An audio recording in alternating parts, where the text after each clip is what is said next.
Back now on this special edition of Try It Today and our report from Congress. My guest now is freshman Republican Congressman Mark Walker. Mark, a native of Dothan, Alabama, represents the 6th District, which includes portions of Guilford, Alamance, Stokes, and Surry counties.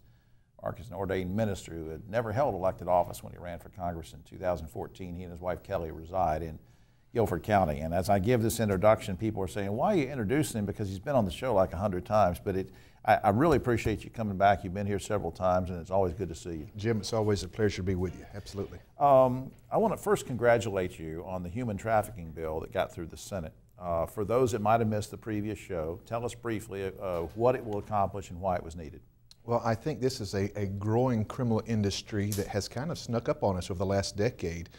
North Carolina is getting ready to move from 9th to 7th in the country on overall human trafficking, whether it's the sex trafficking portion or the labor trafficking.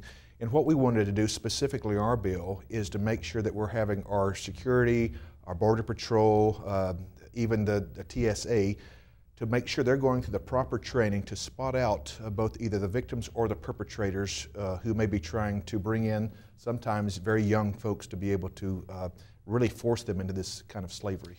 It's amazing. I congratulate you, and as a freshman, it took a freshman like you to come in with this kind of vision. And I'm not just trying to say that because you're here and compliment you, but it's sad also that it took this long to get to this point, and I really hope it'll make a difference. Well, thank you, we do too. You also sponsored a bill to allocate funds to help police purchase body cameras. Now, is this a nationwide incentive, our initiative that's going to go everywhere? Was it just for certain districts? And the second part of that question is, do you hope that if it goes into effect, it will prevent things from happening like in Baltimore and Ferguson? Sure.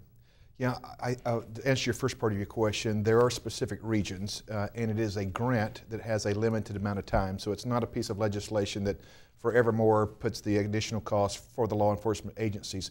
What our goal is to show people in general, constituents, that how much this protects not only the police but also any potential victims. People are concerned a little bit about the privacy, but I believe there's ways that it doesn't have to be released unless you've done something in criminal behavior. Going to make the police more accountable?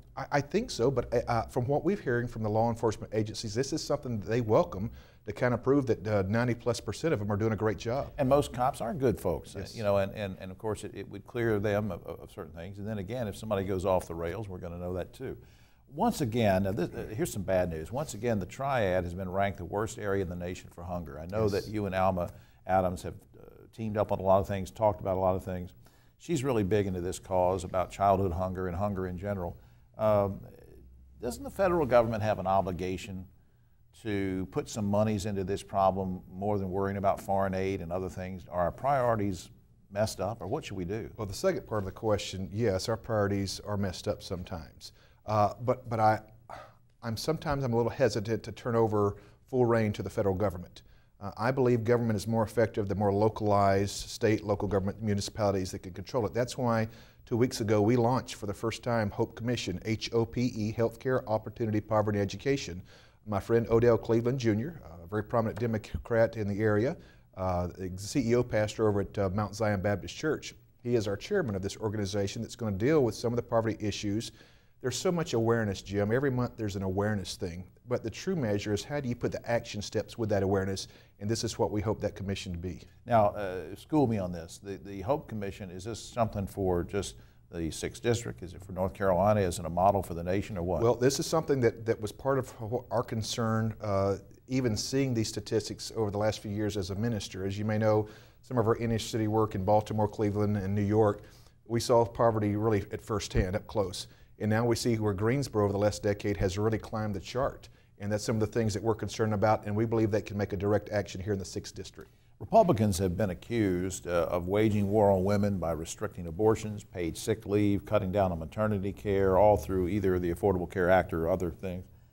Is that a fair criticism at all, in whole or in part? I think it's more perception than reality when you look at the numbers. I know the guys that I work with, specifically me. My wife is a family nurse practitioner now at Baptist Hospital. I would be a little offended if there was another guy getting paid more, because I know the time and effort and energy that she's put into her career. Right. Well, we want to cover a lot more issues and items with the Congressman, and we'll do that after a short break. We'll be right back.